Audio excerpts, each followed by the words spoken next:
Bom dia, terceiro ano.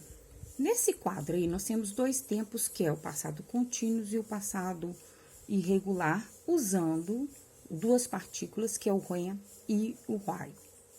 No primeiro, nós temos usando o while e também o when. O que vocês têm que perceber? Toda vez que tiver a palavrinha while, logo depois dele, o verbo vai ter que estar com ing.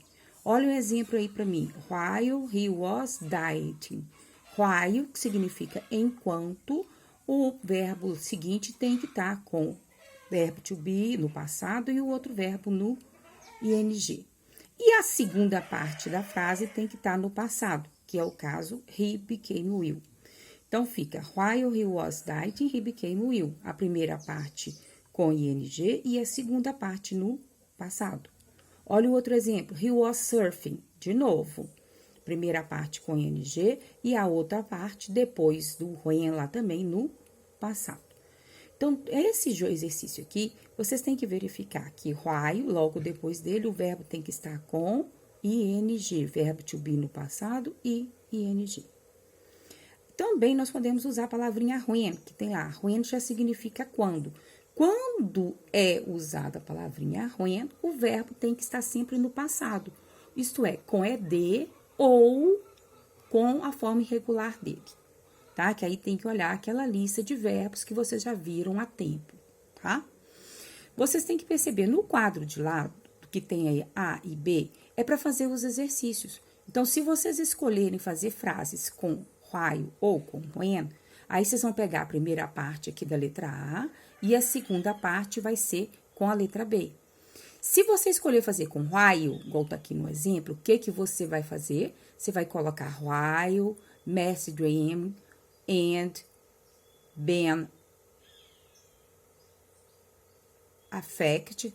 No caso aqui, você vai colocar o quê? Were growing up. Porque o que eu falei, que depois do while, o verbo tem que estar sempre com ing.